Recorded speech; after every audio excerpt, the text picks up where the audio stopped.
Hello Avani, यहाँ एक बहुत बड़ी गड़बड़ हो गई है। तो हमेशा बड़ी या बहुत बड़ी प्रॉब्लम ही क्रिएट करते हो। हाँ बोलो, अब क्या हुआ? वो मैं एक्चुअली डैडी जी के साथ एक एंटीक शॉप में आया था, तो यहाँ एक मूर्ति गिर गई और अब ये लोग पैसे मांग रहे हैं। तो क्या हुआ? तो अब ये पैसे मांग रहे हैं 30 लाख रुपए। What? 30 lakhs? वो भी एक स्टैचू के लिए? हाँ, मुझे कुछ समझ में नहीं आ रहा है। Gautam, are you serious? तुम घर पर पड़े रहते हो पूरे दिन, मुफ्त की रोटियां तोड़ते हो, उससे भी तुम्हारा पेट नहीं भरता कि तुम अब नई नई प्रॉब्लम्स क्रिएट कर रहे हो मेरे लिए। तुम बताओ कहाँ से लेकर आऊंगी मैं 30 लाख इतने शॉर्ट नोटिस पर? 30 लाख सुनते ही उसके पैरों तले जमीन खिसक गई थी। गौतम भी अवनी के गुस्से के आगे कुछ नहीं कह पाया। You know what? तुम्हें रोज रोज प्रॉब्लम्स क्रिएट करने की आदत हो गई है। But I am really sorry, इस बार मैं तुम्हारी कोई मदद नहीं करूंगी। ये प्रॉब्लम तुमने खुद क्रिएट की है, अब इसे सॉल्व भी तुम खुद करो। लेकिन अवनी, आज गौतम और अवनी की शादी को 3 साल हो चुके थे, लेकिन गौतम आज भी अवनी के घर एक घर जमाई बनकर ही रहता था, जहां उसकी हैसियत एक नौकर जितनी ही थी। वो नौकरों की तरह कभी सांस की साड़ी आयरन करता तो कभी अवनी की गाड़ी साफ करता। घर की रसोई से लेकर घर की सफाई तक का सारा बोझ उसी के सर पर था। वहीं अवनी कभी कभी अपने पति की ये हालत देखकर बहुत झल्ला जाती थी, क्योंकि घर का पूरा फाइनेंशियल बोझ सिर्फ उसी के सर पर था।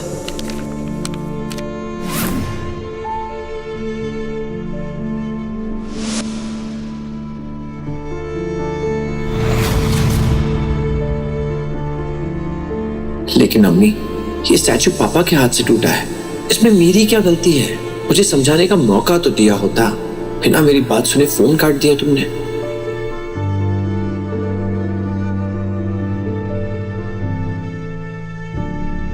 क्या हुआ मिस्टर? 1 घंटा हो गया, लेकिन अभी तक ना पैसे आए और ना तुम्हारी मदद के लिए कोई आदमी। ऊपर से बुढ़ा शॉप से भागने की कोशिश कर रहा था। वो तो अच्छा हुआ गार्ड्स की नजर उन पर पड़ गई, वरना ये तो रफू चक्कर होने का पूरा प्लान बना चुके थे। देखिए मिस्टर, 2 बज रहे हैं। अगर 5 बजे तक तुमने इस एंटिक स्टैचू के पैसे नहीं भरे तो मैं पुलिस को बुला के इस बुढ़े को अंदर करवा दूंगा, और इन बॉडीगार्ड से तुम दोनों की खातिरदारी कर लेंगे। समझ में आई मेरी बात? जी सर, समझ में आई। बस 2 मिनट दीजिए, हम फिगर आउट करते हैं। पापा जी, ये हमें यहाँ पेमेंट किए बिना जाने नहीं देंगे। लेकिन मैं जेल नहीं जाना चाहता, प्लीज तुम कुछ करो ना। तुम मेरे बदले जेल चले जाओ। वैसे भी मेरे परिवार ने 3 साल तक तुम्हें रहने के लिए छत दी है, इतना तो कर सकते हो ना तुम मेरे लिए। डैडी जी, मैं जेल तो चला जाता, पर ये लोग काफी स्ट्रिक्ट हैं, ऐसे नहीं छोड़ेंगे। आपने देखा नहीं वो मैनेजर कैसे धमकी देके चला गया? तो फिर पैसे दे दो ना इन्हें। 30 लाख देने, मेरी जेब में 30 फूटी कौड़ियां नहीं है। मैं नहीं कमाता, मुझे खर्चे के लिए भी अवनी पैसे देती है। मेरे पास नहीं है, ना नौकरी है ना पैसे हैं, कैसे चुकाऊंगे? तो तुम अवनी को फोन करो, मैंने उसे फोन किया था, उसने फोन काट दिया बिना सुने। यूजलेस दामाद हो तुम एकदम। अपनी बात मेरी बेटी के सामने रख भी नहीं सकते। तुम उसे कॉल करो, मैं बात करता हूं।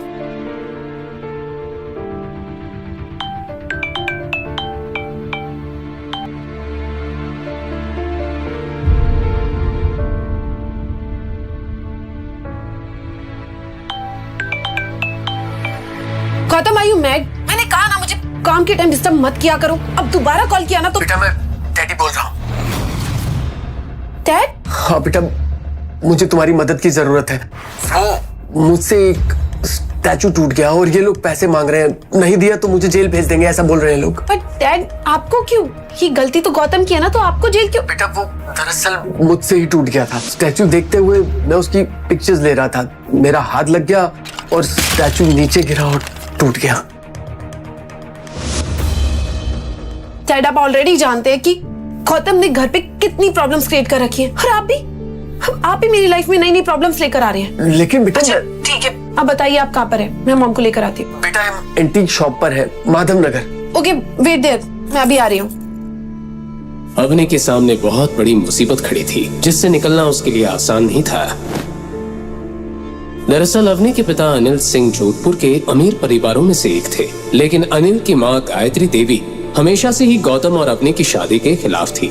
3 साल पहले अवनी के दादाजी हिम्मत अग्रवाल गौतम से पुष्कर में टकराए थे, और गौतम को पहचानते ही उन्होंने अपनी फेवरेट पोती अवनी के लिए उसे पसंद कर लिया।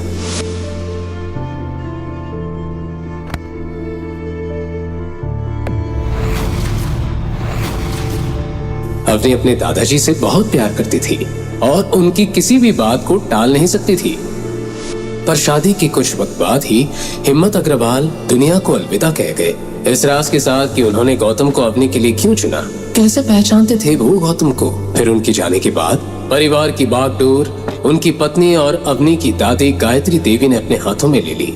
गायत्री देवी अपने परिवार के रुतबे और नाम का बहुत ध्यान रखती थी और साथ ही अपने परिवार में गौतम नाम का धब्बा बर्दाश्त नहीं कर पा रही थी। इसलिए उन्होंने हिम्मत जी के जाने के बाद अनिल और उसके परिवार को अग्रवाल मैंशन से अलग कर दिया था। अवनी आज भी ये सदमा भूल नहीं पाई थी। अब दिन रात उसके दिमाग में सिर्फ एक ही बात चलती रहती थी कि अपने परिवार की हालत कैसे सुधारी जाए। आज एक बार फिर उसके सामने मुसीबत खड़ी थी। वो अगले ही पल अपनी मॉम गीता के साथ माधव नगर जाने के लिए गई।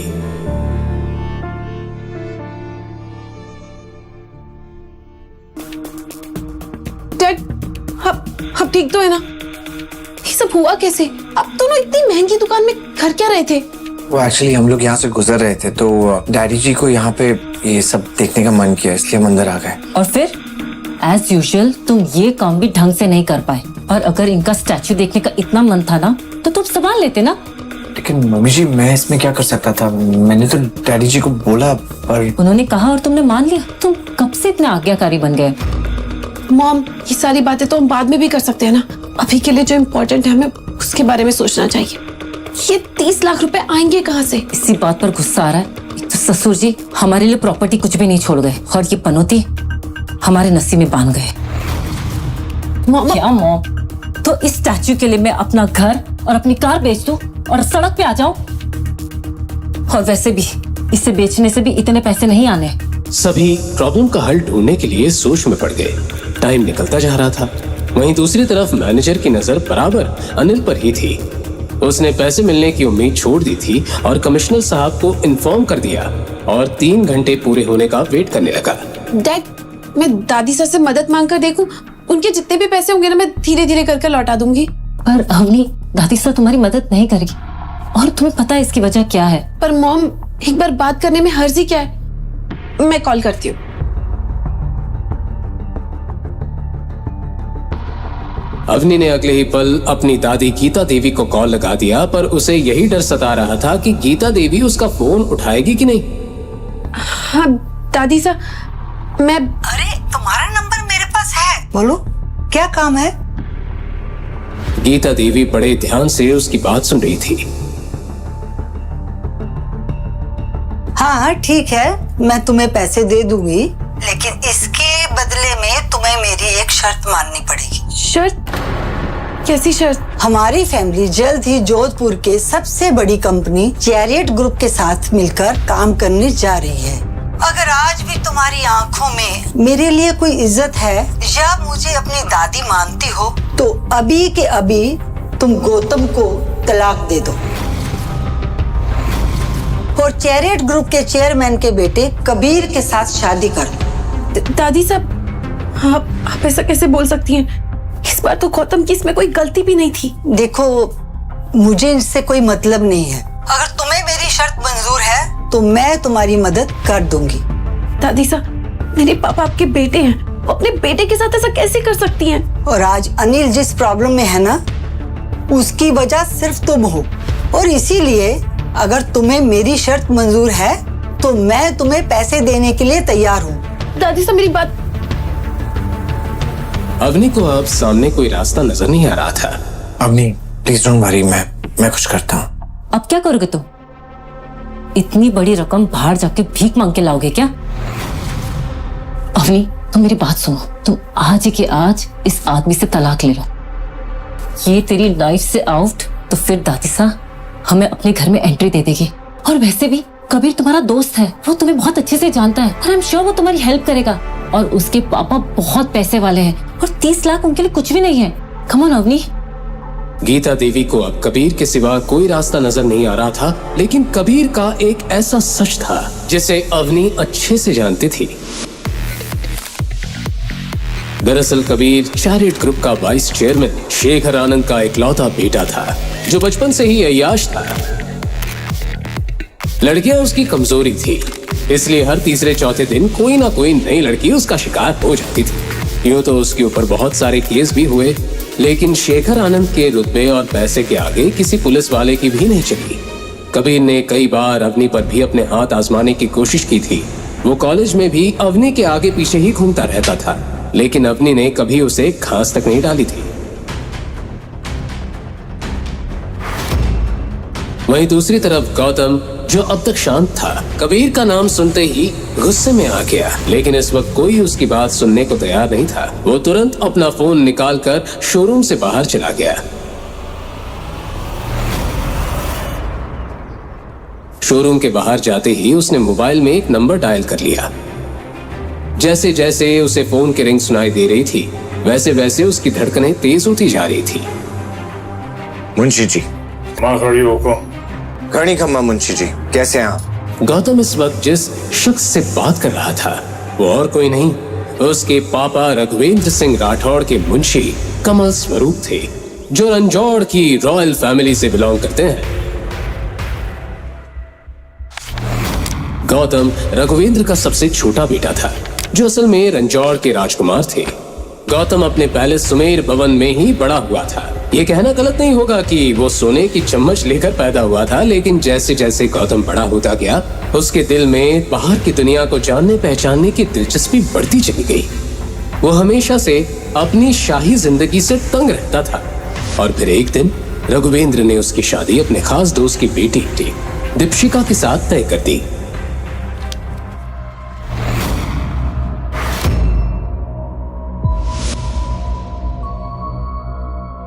हालांकि दीपशिका गौतम की बचपन की दोस्त थी। वो उससे प्यार नहीं करता था, पर उसकी फैमिली कुछ सुनना नहीं चाहती थी।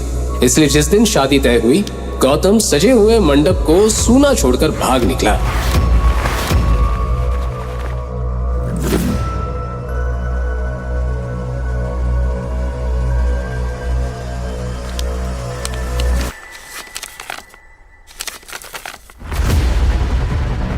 सुमेर भवन में आज ही वो मंडप उसी तरह से सजा हुआ था। मैं तो चौंका हूँ, मस्तारी बहुत याद आवे है। हुक्म, जब से आप गए हो महल सुना हो गया है। और मुंशी जी, मैं एक मुसीबत में हूँ, आपकी मदद की जरूरत है। हम जानते हैं आप किस मुसीबत में फंसे हो। ये मुंशी तो ये भी जाने हैं कि आप इस वक्त हो कहाँ, किस फैमिली के घर जमाई बनकर रह रहे हो। आपकी सास, ससुर और पत्नी, सबके बारे में इस मुंशी के पास पक्की खबर है। गौतम पिछले 4 साल से अपने परिवार और रंजौर से दूर भाग रहा था, लेकिन उसके पापा उसकी एक चीज पर नजर रखे हुए थे। ठीक है, तो मुझे 30 लाख की सख्त जरूरत है। मुझे जल्द से जल्द चाहिए। हुक्म, ऐसा क्यों कर रहे हो? आप एक राजकुमार होके किसी के घर का काम कर रहे हो, छोटा गंदे बर्तन साफ कर रहे हो। समर भगवान। मुंशी जी, मुझे इस बारे में कोई बात नहीं करनी है। मैं सिर्फ इतना जानना चाहता हूँ कि आप मेरी मदद करेंगे कि नहीं। हुक्म, 30 लाख तो हम आपको दे देंगे, लेकिन बड़े हुक्म की वही शर्त है। क्या शर्त है? आपको दीपशिका से शादी करनी होगी। मुंशी जी, मेरी शादी हो चुकी है।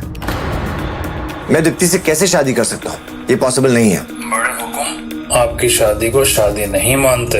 आपका समर भवन से चले जाने के बाद बड़े हुक्म के ऊपर कई सवाल उठे। ये मुंशी अपने मालिक की बात के खिलाफ नहीं जा सकता। पैसों के बदले आपको अपनी पत्नी को तलाक देना होगा और दीपशिका बिटिया से शादी करनी होगी। मना करता उससे पहले ही सामने अवनी का चेहरा घूमने लगा, जो अपनी जान जोखिम में डालकर कबीर जैसे अय्याश लड़के से मदद मांगने जा रही थी। ठीक है मुंशी जी, मुझे मंजूर है, लेकिन मुझे 1 साल का वक्त चाहिए। मैं खुद ही अवनी को छोड़ दूंगा और बड़े हुक्म जिससे चाहते हैं मैं उससे शादी कर लूंगा। जहाँ 4 साल आपका इंतजार किया है, वहाँ 1 साल और सही। बड़े हुक्म भी ये बात सुनकर खुश हो जाएंगे। लेकिन मेरी भी एक कंडीशन है। इस 30 लाख के साथ साथ मुझे एक और चीज चाहिए। मुझे चैरियट ग्रुप चाहिए। Chariot group? लेकिन क्यों? ये सब मैं आपको बाद में समझाऊंगा। हुक्म, आपको शायद अभी बताना पड़ेगा, क्योंकि ये मुंशी इस वक्त चैरियट ग्रुप के बाहर ही खड़ा है। क्या आप चैरियट ग्रुप के बाहर हैं? हाँ हुक्म, यहाँ तो काम पड़ता ही रहता है। आप यहाँ आ जाइए, तब तक मैं चैरियट खरीदने की डील का प्रोसेस शुरू करता हूँ। ठीक है मुंशी जी, मैं अभी आ रहा हूँ। गौतम मुंशी जी के काम करने के तरीके को जानता था। मुंशी कमल स्वरूप अपनी बोली के धनी थे, जिनके आगे बड़े बड़े लोगों का मुंह बंद हो जाता था। गीता अभी भी अवनी को कबीर के पास जाने को बोल रही थी। जल्दी से पहले चेक ले आता हूँ, तभी मैं अवनी को कबीर के पास जाने से रोक सकता हूँ। अरे भैया रुकिए रुकिए, मैं बताता हूँ, चलिए आगे लीजिए, जल्दी लीजिए। गौतम को देखते ही मुंशी जी की आंखों की कोर गीली हो चुकी थी। भैया रोको रोको रोको रोको। जिस गौतम को दुनिया पिछले 4 साल से एक नॉर्मल सा इंसान समझ रही थी, उसका सच आज सिर्फ मुंशी जी ही जानते थे। गौतम आज भी इतने पैसे का मालिक था कि चैरियट जैसी 10 कंपनीज को वो पलक झपकते ही खरीद सकता था।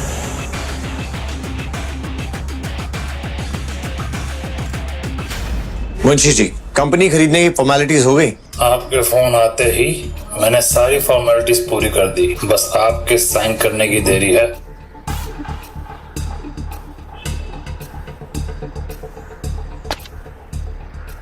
गुड, आपको मेरा एक और काम करना होगा। इस कंपनी का चेयरमैन है शेखर आनंद, और उसका एक बेटा है बिगड़ा हुआ कबीर आनंद। मैंने सुना है शेखर आनंद के इशारे के बिना इस कंपनी में पत्ता तक नहीं हिलता। बिल्कुल सही। नाइस। तो मुझे लगता है शेखर आनंद ने काफी काम कर लिया है, अब उसे आराम की जरूरत है। इस कंपनी से सीधा उसे जेल भेजने का इंतजाम किया जाए। अब इस सारी कंपनी की पावर आप ही के हाथों में है। आप जो चाहे वो कर सकते हो। आप चाहो तो खुद भी चेयरमैन की पोस्ट संभाल सकते हो। नहीं मुंशी जी, मुझे चेयरमैन की पोस्ट नहीं चाहिए। एक बात बताइए, इस कंपनी का वाइस चेयरमैन कौन है? अभिनव गुप्ता। तो फिर अभिनव गुप्ता को कॉल करके बता दीजिए कि इस कंपनी का नया चेयरमैन वही है। मुंशी कमल स्वरूप को देखकर कोई उनका रास्ता रोकने की हिम्मत नहीं कर सकता था। गौतम की आंखों में एक अलग ही तरह की चमक साफ दिखाई दे रही थी।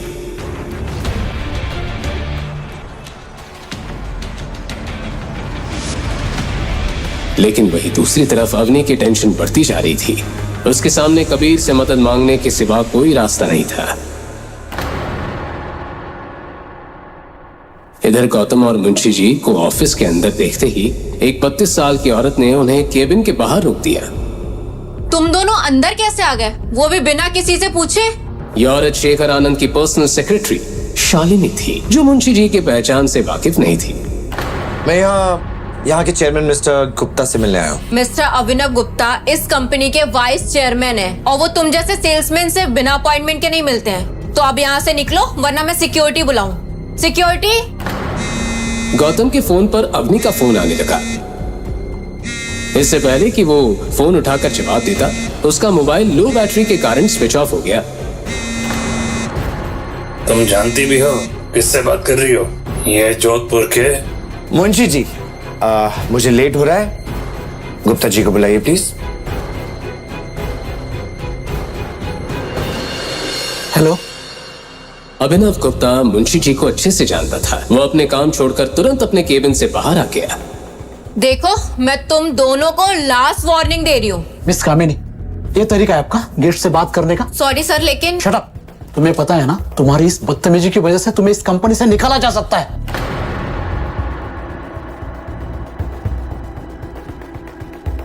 ऑफिस में शालिनी की इस तरह से बेइज्जती पहली बार हुई थी। उसने शेखर आनंद को फोन पर ये सारी बात बता दी। वहीं दूसरी तरफ गौतम मुंशी जी के साथ ऑफिस की फॉर्मेलिटी पूरी करने में लगा हुआ था। तभी उसकी नजर घड़ी पर चली गई। 4 बज चुके थे। अब उसके पास सिर्फ 2 घंटे रह गए थे। वो जैसे ही डॉक्यूमेंट साइन कर ऑफिस से बाहर जाने लगा, उसे बाहर एक आदमी दिखाई दिया, जिसकी आंखों में गुस्सा भरा था। ये सब यहाँ क्या हो रहा है? पर अभिनव, तुम्हारी इतनी हिम्मत कि तुम अपने आप को चेयरमैन कराने लगे और शालिनी को फायर कर दिया। कमीने, तेरी हिम्मत कैसे हुई? बोल। मैंने मिस्टर अभिनव को ये पावर दी है और आज से वही इस कंपनी के चेयरमैन है। अच्छा, पर क्या मैं पूछ सकता हूँ कि आप कौन हो और इस कंपनी के अंदर जबरदस्ती कैसे घुसा है? मुंशी कमल स्वरूप। ये नाम सुनते ही शेखर आनंद के पैरों तले जमीन खिसक गई।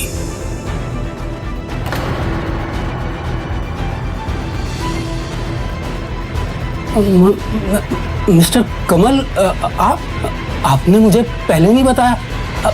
आप मुझे पहले इन्फॉर्म कर देते तो हाँ, एक काम करते हैं, आप मेरे केबिन में चलिए, वहां चल के बात करते हैं। हाँ मिस्टर आनंद, बातचीत का वक्त निकल चुका है। इस कंपनी के आड़ में आप क्या काले धंधे चला रहे हैं हमें अच्छे से पता है।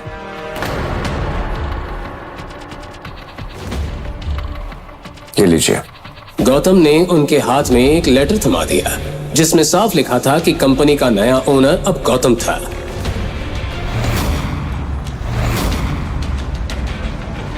मुंशी जी, मिस्टर गुप्ता आपसे बात करनी है, आइए।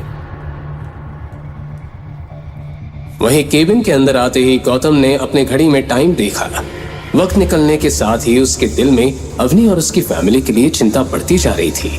मिस्टर अभिनव, आज से आप इस कंपनी के चेयरमैन हैं। इस कंपनी के सारे फैसले आप ही लेंगे। मैं पूरी ऑनेस्टी के साथ काम करूंगा सर, आपको शिकायत का मौका नहीं दूंगा। गुड। और शेखर आनंद और कबीर आनंद का सारे कच्चा चिट्ठा मुझे चाहिए। उन्होंने बहुत लड़कियों की जिंदगी बर्बाद की है।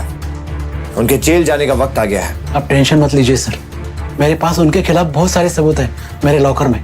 मुझे पता था इनके खिलाफ कोई ना कोई आवाज जरूर उठाएगा। मुझे इसी दिन का इंतजार था सर। आज मैं आपको सारे सबूत दे दूंगा सर। नाइस। मुंशी जी, जी हुकुम। मुझे देर हो रही है, मेरा चेक दे दीजिए।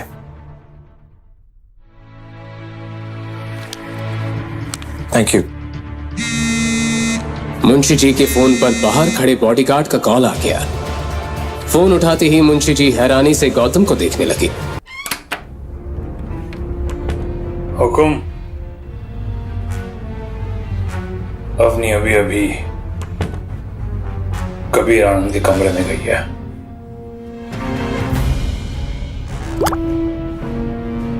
गौतम ये बात अच्छे से जानता था कि कबीर ने अवनी को अपने केबिन में क्यों बुलाया था। उसके केबिन में एक ऐसा ड्रग रहता था जिसे वो हर लड़की को उस पर इस्तेमाल करके उनका फायदा उठाता था। ऑफिस में बहुत सारे लोग इस सच्चाई से वाकिफ थे, लेकिन सभी लोग कबीर और शेखर के खिलाफ आवाज उठाने से डरते थे। आज कबीर कंपनी के नए मालिक गौतम के गुस्से का शिकार होने वाला था।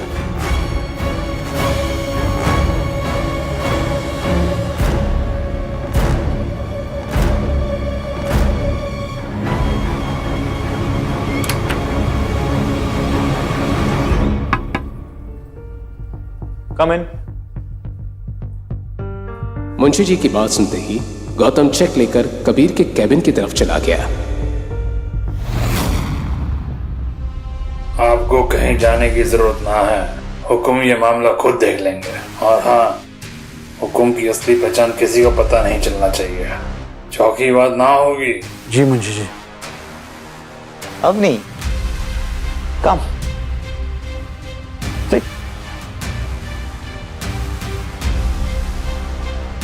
सो कैसे आना हो? अवनी ने कबीर के केबिन में आते ही उसे सारी बात बता दी। गौतम की आंखों में बेचैनी बढ़ती जा रही थी। अवनी, इतनी बड़ी बात हो गई और तुम मुझे अभी बता रही हो? ये सब तो तुम्हें बहुत पहले बता देना चाहिए था। अभी नहीं कबीर, मैं ड्रिंक नहीं करती। ये क्या बात हुई? तुम यहाँ तक आई हो, तुम्हें एक ड्रिंक तो लेना पड़ेगा। नहीं कबीर, मुझे बस पैसे लेकर जल्द से जल्द शॉप पर पहुंचना है। ओ हाँ, तुम्हारे पापा तुम्हारा वेट कर रहे होंगे ना। मैं भी तुम्हें चेक देता हूँ। वेट।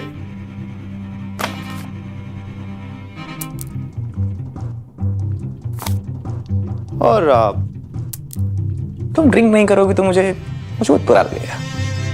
थैंक्स कबीर, पर मैं ड्रिंक नहीं कर सकती। हाँ, मैं तुम्हारे पैसे जितना जल्दी हो सके ना वापस कर दूंगी। मुझे पैसों की परवाह नहीं। कबीर धीरे धीरे अवनी के करीब आने लगा। उसकी आंखों में उसकी मंशा साफ दिखाई दे रही थी। यू नो अवनी, तुम्हारे पापा को आज जेल जाने से कोई नहीं रोक सकता except me. Come on Avni, just one drink. Drink लो, चेक लो और जाओ। इतना क्या सोचना?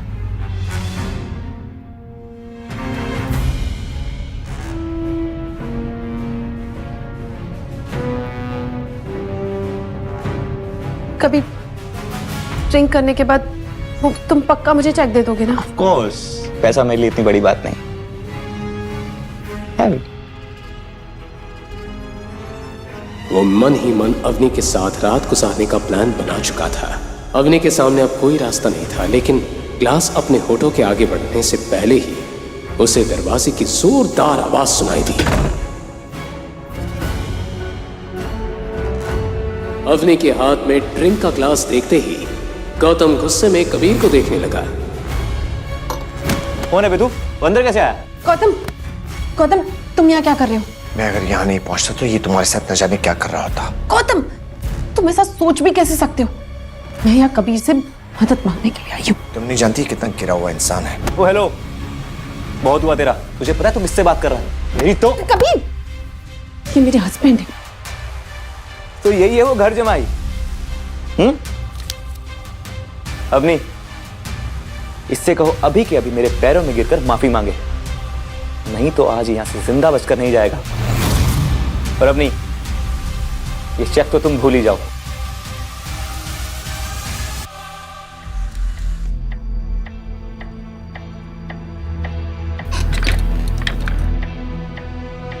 You know, 3 साल पहले तुम्हारी तरह एक आदमी ने मेरे कैबिन में घुसने की कोशिश की थी।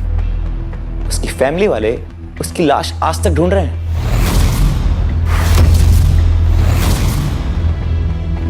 गौतम, गौतम प्लीज प्लीज कबीर से माफी मांग लो ना। इससे माफी मांगो?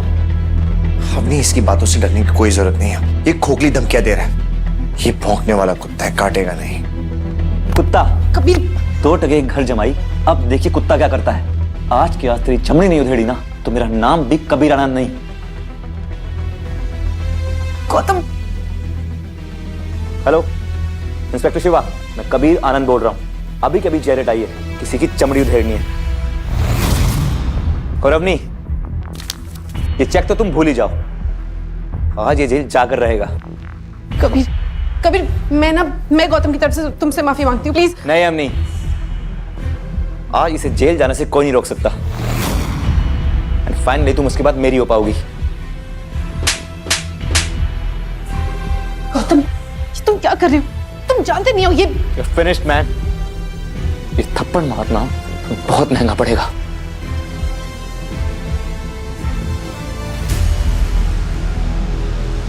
डैड, इस कुत्ते ने आपके बेटे को थप्पड़ मारने की कोशिश की है।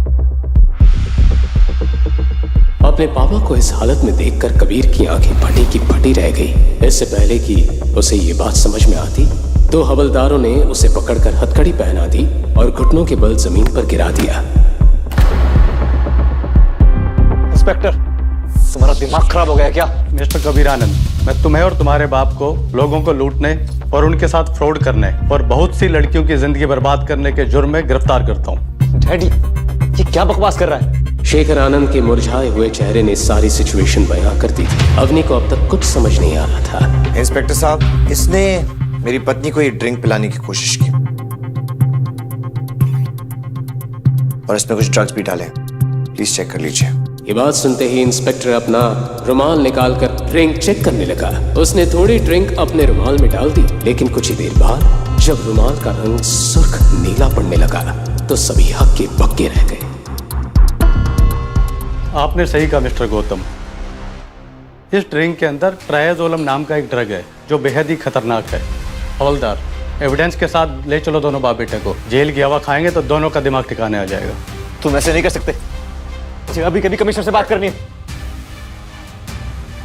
ड्रिंक में ड्रग की बात सुनकर अवनी के पैरों तले जमीन हिल गई थी। आज कबीर के काले चिट्ठों का टाइम पूरा हो चुका था।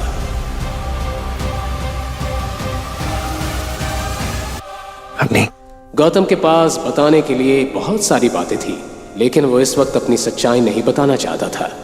अब घबराने की कोई जरूरत नहीं है। उन्हें उनके किए की सजा मिल चुकी है।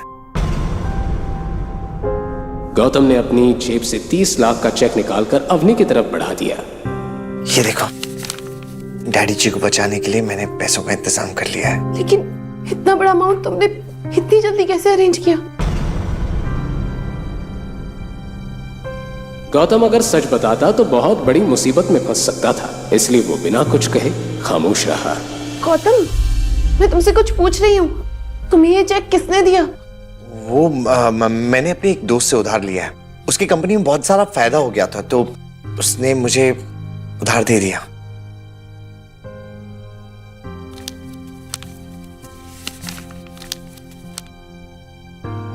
अवनी हैरानी से उस चेक को देख रही थी। हम ये पैसे आराम से वापस कर सकते हैं, उसे पैसों की जल्दी नहीं है।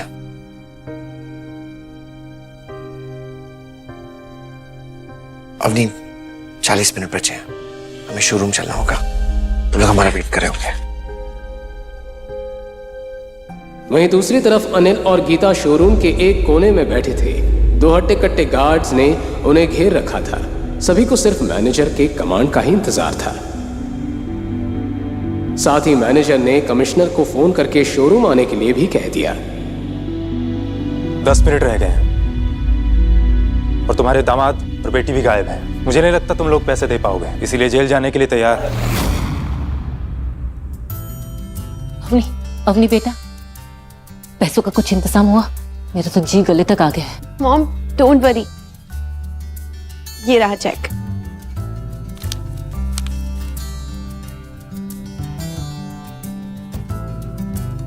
देखा, मैंने कहा था ना, कबीर हमारी मदद जरूर करेगा। बहुत ही अच्छा बच्चा है वो, पूरा सोने का खरा है।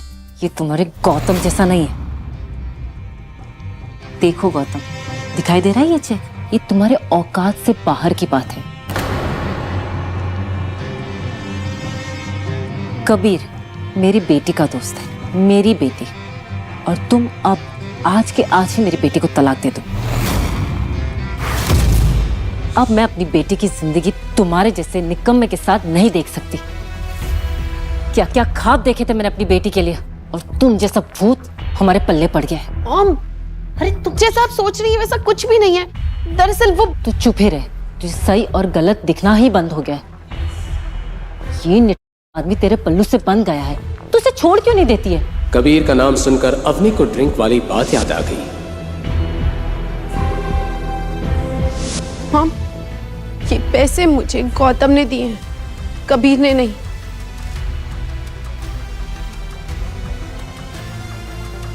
अच्छा, इसका ऐसा कौन सा दोस्त आ गया जिसने इस भिखारी को इतने सारे पैसे दे दिए? चल कॉल लगाओ, अभी के अभी अपने दोस्त को कॉल लगाओ।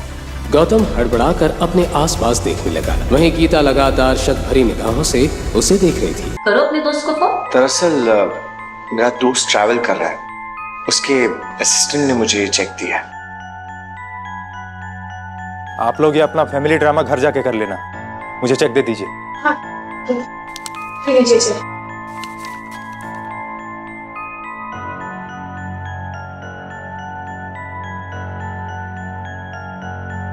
मॉम, जैसा आप कबीर के बारे में सोच रही है ना, वो वैसा नहीं है।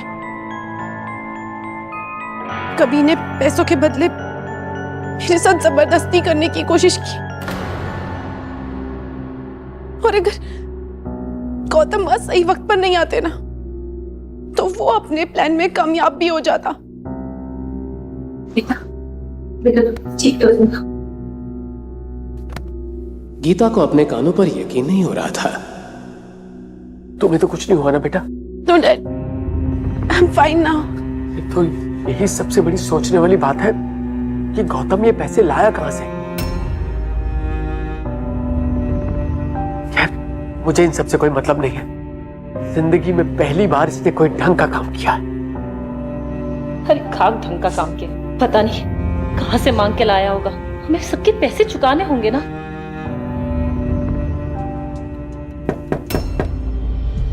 मॉम, ये सब बातें हम घर चलकर करते हैं ना, मैनेजर हमें ही देख रहा है। शाम हो चुकी थी और गीता गौतम के ऊपर ताने बरसाने का कोई भी मौका गंवाना नहीं चाहती थी। मॉम,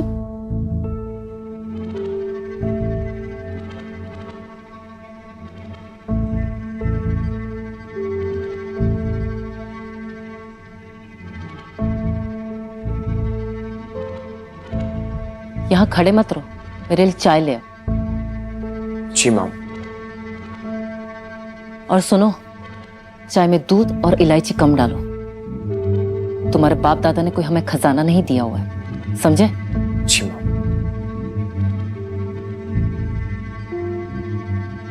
गौतम ये सुनकर मन ही मन मुस्कुराता है, क्योंकि अग्नि के दादाजी हिम्मत सिंह को अपना कारोबार शुरू करने के पैसे गौतम के दादाजी ने ही दिए थे, क्योंकि एक जमाने में हिम्मत सिंह के पूर्वज मुंशी जी की तरह रंजौर परिवार की सेवा करते थे। मुस्कुरा क्यों रहे हो? मुझे पता है तुम सारी मलाई खुद ही चट कर जाते हो। और सुनो, अगर चाय अच्छी नहीं बनी ना तो चाय कप में नहीं तुझ पर होगी, समझे? थैंक यू अम्मी फॉर मनी यू गिव। लेकिन ये पैसों का क्या करना है? ये गौतम जहां से भी लाया है वापस तो देने ही होंगे ना। अभी तो यही मानो कि गले में फंदा लटका हुआ है।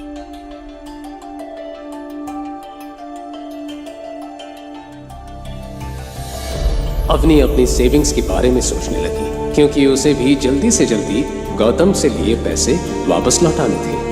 उसी वक्त गौतम हमेशा की तरह खाने के बारे में पूछने आ गया, क्योंकि घर में अक्सर ही गीता और अनिल की अलग अलग फरमाइश होती थी। मॉम, अभी के लिए हमारी जितनी भी सेविंग्स है हम वो दे देते हैं, बाकी के पैसे मैं धीरे धीरे गौतम को लौटा दूंगी। ठीक है, पहले इससे भी तो पूछो कि इसका अमीर दोस्त बाद में हमसे बाकी के पैसे ले लेगा कि नहीं, क्योंकि सेविंग्स के तो सिर्फ 5 लाख है। कहीं वो मना कर दे तो? नहीं मॉम, उसे पैसों की फिलहाल कोई जल्दी नहीं है। तो फिर ठीक है, हम बाद में ही दे देंगे। लेकिन मॉम, अभी के लिए हम 5 लाख तो दे सकते हैं ना? हाँ बिल्कुल। मैं तुम्हारे नकारे पति की तरह किसी पे बोझ नहीं बनना चाहती।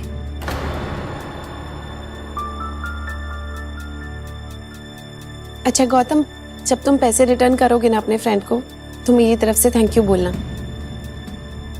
उन्होंने हमारी बहुत बड़ी हेल्प की है।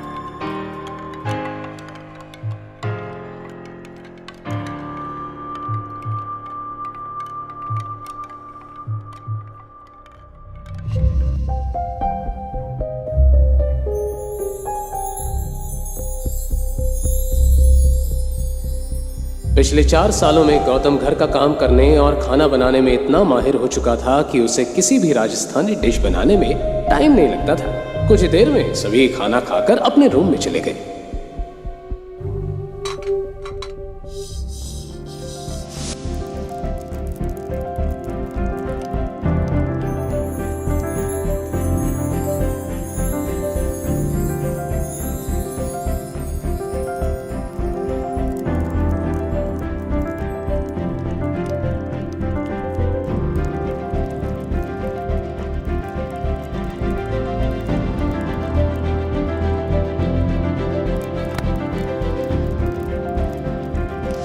लेकिन गौतम का काम खत्म नहीं हुआ था।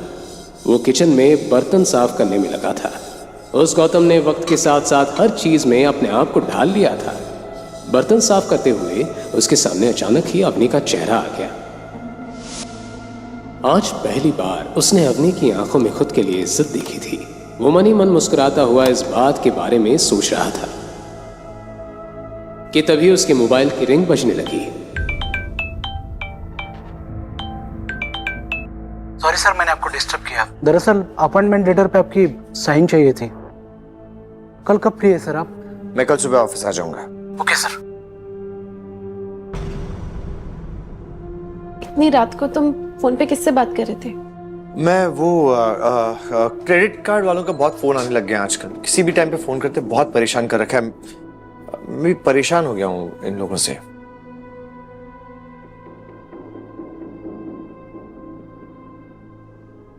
अगले दिन सुबह गौतम अपने घर का काम खत्म करके चैरियट जाने के लिए निकल गया। वो अवनी से मार्केट के काम का बहाना बनाकर निकला था, इसलिए उसे जल्दी से जल्दी घर वापस पहुंचना था। Good morning sir. मैंने सारे सीनियर एग्जीक्यूटिव्स को इन्फॉर्म करके मीटिंग के लिए बुला लिया है सर। आप कब तक पहुंच रहे हैं सर? मिस्टर गुप्ता, आपने किससे पूछकर ये मीटिंग रखी है? मैं नहीं चाहता कि मेरी असलियत किसी के भी सामने आए। Please cancel the meeting. I am sorry sir, मैं मीटिंग कैंसिल कर देता हूँ। आप टेंशन मत लीजिए, आपके बारे में किसी को पता नहीं चलेगा। गुड, मैं आपको आपकी कैबिन में मिलता हूँ।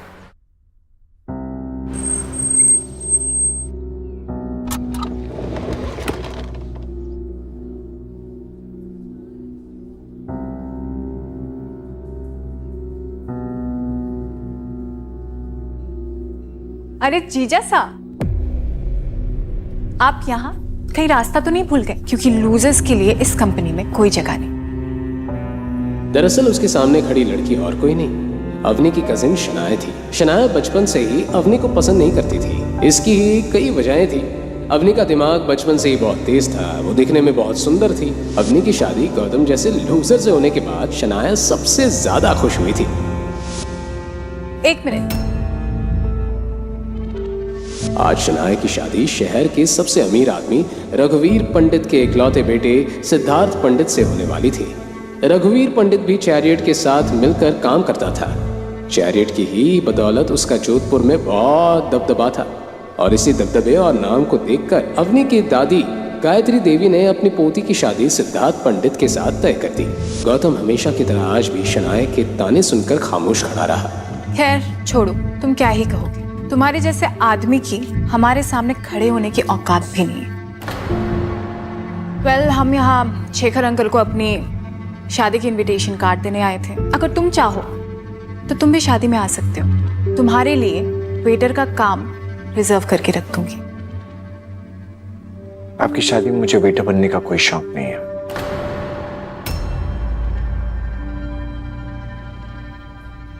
गौतम के सिंपल से कपड़ों को देखकर सिद्धार्थ मन ही मन हंस रहा था, लेकिन वो इस बात से बेखबर था कि इन सिंपल कपड़ों के पीछे चैरियट का मालिक खड़ा था। अच्छा, तो ये है गौतम द घर जमाई। बहुत सुना है तुम्हारे बारे में। तुम वही हो ना जो अपनी पत्नी के टुकड़ों पर पलते हो। आज फाइनली दर्शन हो ही गया। वैसे फॉर योर काइंड इन्फॉर्मेशन, इस बिल्डिंग में ना तुम्हारे जैसे लूजर्स की जगह नहीं है। तो तुम मैं एक्चुअली यहाँ पे जॉब मांगने आया था। नौकरी? सीरियसली? यहाँ झाड़ू पोछे के लिए कोई वैकेंसी नहीं है। शनाया, लगता है ये गार्ड के जॉब के लिए आए हैं। All the best. जीजा साहब, अवनी की कमाई से घर के खर्चे पूरे नहीं होते ना। वैसे नौकरी लगने के चांसेस कम लग रहे हैं। एक काम कर,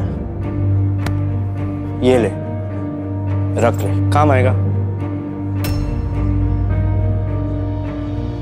ये तो वक्त ही बताएगा कि ये किसके काम आने वाला है। इसे संभाल के रखना, बहुत जल्द तुम्हारे काम आने वाला है। क्या कहा तुमने? तुम्हारी हिम्मत कैसी हुई मेरे से ऐसे बात करने की? इसके बाद जो कुछ भी कहना, जो कुछ भी करना, सोच समझ के करना, समझे तुम? क्या क्या कर लेगा बे तू? बोल, क्या करेगा? बेबी छोड़ो ना, किस लोफर के मुंह लग रहे हो तुम। हम जिस काम के लिए आए थे वो काम पूरा कर लेते हैं। वैसे भी इस आदमी के पास कोई काम धंधा तो है नहीं।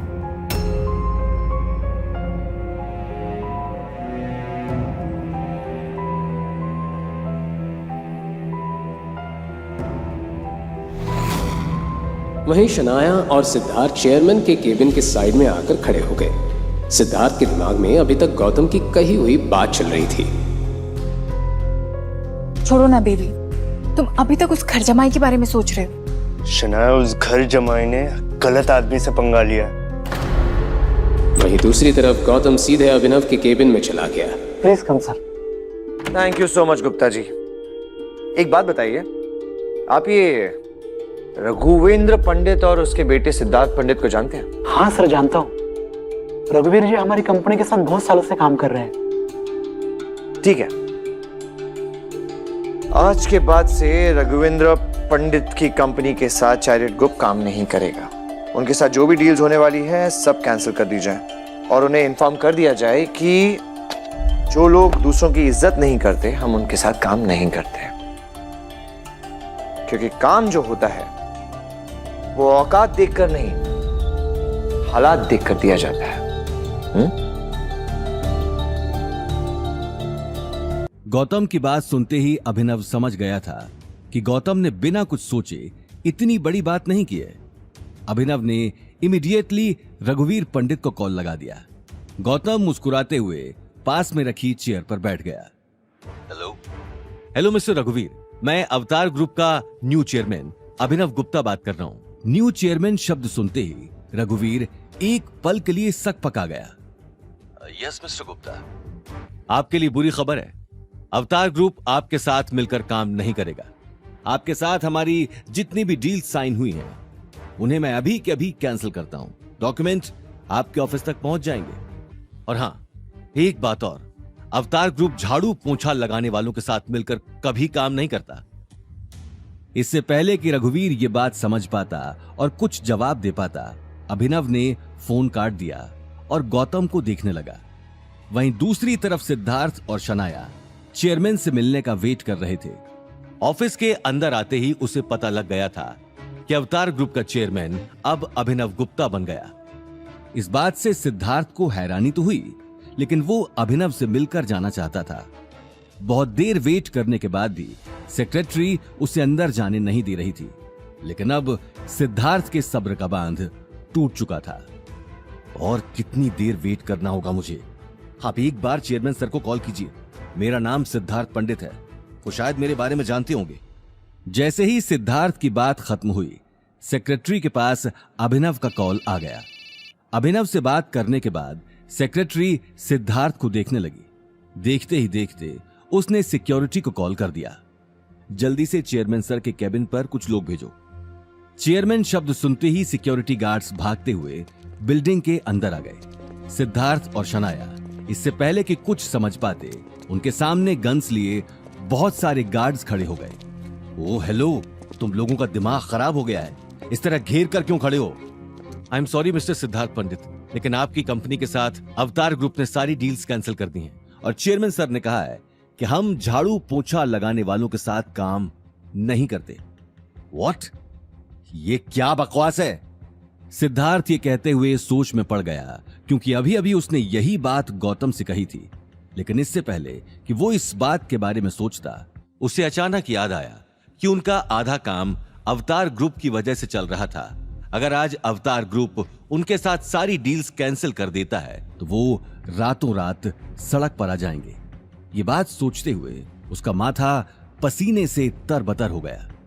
मुझे चेयरमैन सर से बात करनी है। वो अचानक इतना बड़ा फैसला कैसे ले सकते हैं? कहां है सर? मैं उनसे सिक्योरिटी बाहर निकालूं इन दोनों को। सेक्रेटरी की बात सुनते ही पास में खड़े लंबे तगड़े गार्ड ने सिद्धार्थ का हाथ मरोड़कर उसे नीचे बिठा दिया। सिद्धार्थ दर्द से कराहने लगा। दर्द के मारे उसकी आंखों में आंसू आने लगे। ये सब देखकर शनाया उसे बचाने के लिए आगे आ गई। प्लीज प्लीज ऐसा मत करो, हम जा रहे हैं। शनाया का रोता हुआ चेहरा देखकर गार्ड ने तुरंत सिद्धार्थ का हाथ छोड़ दिया, लेकिन सिद्धार्थ अभी तक दर्द के मारे चीख रहा था। तभी उसके पास रघुवीर पंडित का फोन आ गया। सिद्धार्थ, तुम्हारा दिमाग खराब हो गया। तुमने अवतार ग्रुप में जाकर क्या रायता फैलाया है, जो उन्होंने हमारे साथ सारी डील्स कैंसिल कर दी। तुम्हें शादी का कार्ड देने के लिए भेजा था या फिर ये मुसीबत खड़ी करने के लिए? पापा, मैंने कुछ नहीं किया। मैं तो यहाँ सिर्फ शनाया के साथ कार्ड देने आया था। मैं तो चेयरमैन सर से मिला भी नहीं। Shut up! मुझे तुम्हारी कोई सफाई नहीं सुननी। तुम्हें अंदाजा भी है कि तुम्हारी बेवकूफी की वजह से मुझे कितनी बड़ी कीमत चुकानी पड़ेगी। हम रोड पर आ सकते हैं। अभी के अभी वहां से निकलो और यहाँ आओ। अपनी बात खत्म कर रघुवीर ने एक झटके में कॉल काट दिया।